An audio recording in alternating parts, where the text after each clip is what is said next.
Let me change your mind. Wherever you go, wherever you stay, don't you forget that love is always coming your way. No matter how far, how broken you are, don't you forget that love is always coming your way. Always. Assalamualaikum warahmatullahi wabarakatuh. Kami dari kelompok 1 mata kuliah akuntansi forensik dan fraud yang beranggotakan saya Karina Octaviani dengan NIM 403222019, saya Sastri Anissa NIM 4032295, Saya Frida Sania dengan NIM 4032215. saya Erika Suryati dengan NIM 403225053, saya Nurul Roksana dengan NIM 403222104, saya Rizky Anandasa Fikri dengan NIM 403222120. Pada kali ini, kelompok kami akan mengajak kalian semua menyelami serta belajar menganalisis salah satu kasus kejahatan keuangan terbesar di Indonesia yang berjudul Membongkar Skandal Jiwasraya. Pada video kali ini akan menjelaskan mengenai penerapan teknik akuntansi forensik dalam kasus Jiwasraya dan juga serta memberikan rekomendasi pencegahannya. Kasus yang akan kami bahas adalah skandal fraud pada PT Asuransi Jiwasraya (BUMN) yang sempat menjadi sorotan nasional. PT Jiwasraya adalah perusahaan asuransi milik negara yang berdiri sejak tahun 1859. Namun pada tahun 2019, PT Jiwasraya mengalami kerugian sebesar 16 triliun rupiah. Kasus ini menyita perhatian pemerintah dan juga publik karena besarnya nominal kerugian milik negara tersebut. Seperti saham gorengan. Bisnis JF7 Plan menjadi alat untuk menarik dana masyarakat dengan iming-iming rekor tinggi namun tidak realistis. Pemeriksaan BPK dan OJK mengungkapkan adanya rekayasa laporan keuangan melalui praktik mark-to-market fraud, di mana nilai aset dinilai terlalu tinggi untuk menunjukkan kondisi keuangan yang sehat.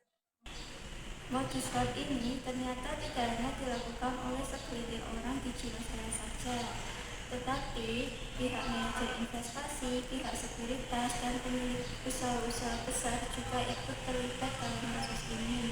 Mereka membuat transaksi saham-saham bermasalah seolah terlihat menguntungkan. Akibatnya kerugian tidak hanya dirasakan oleh pihak Jiwasraya saja, tetapi juga nasabah-nasabah yang mempercayakan dananya kepada Jiwasraya. Jenis fraud yang terjadi adalah financial statement fraud dan fraud investasi. Laporan keuangan dimanipulasi untuk menipu para regulator dan investor. Sementara pengelolaan investasi dilakukan secara ilegal dan merugikan negara.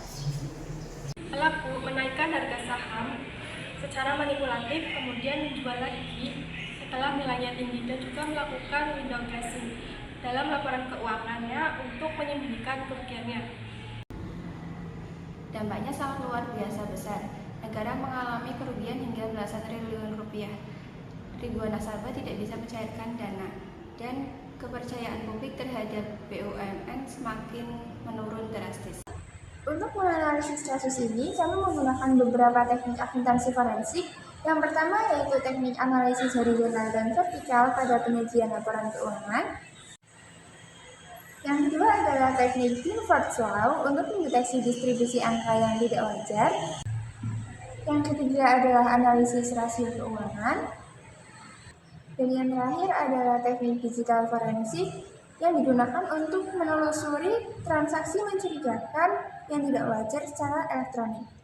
Selain fraud seperti ini memerlukan sistem pengendalian internal yang kuat dan tidak mudah dikompromi oleh manajemen.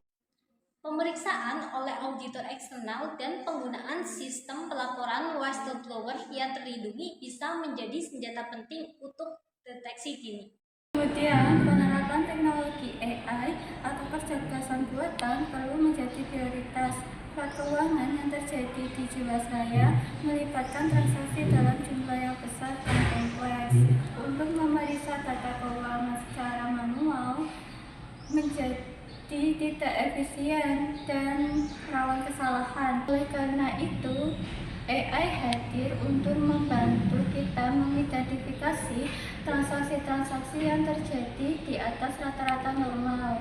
Selain itu, algoritma AI juga dapat mengenali transaksi yang berhubungan dengan pihak-pihak yang beresiko tinggi. Misalnya, ada transaksi pembelian saham dalam jumlah yang besar dan tidak wajar. AI dapat membantu memberi warning untuk kita.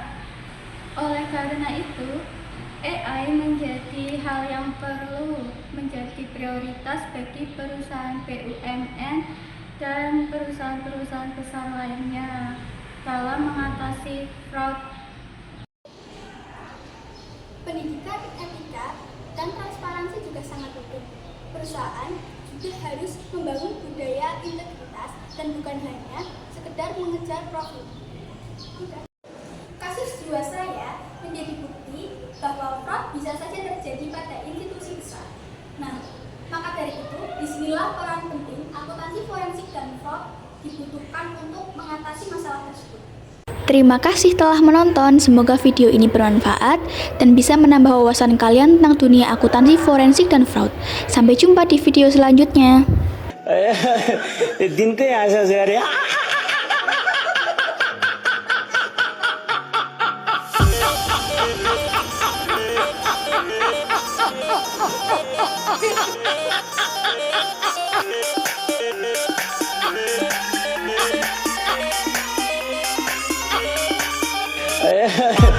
दिन के आशा से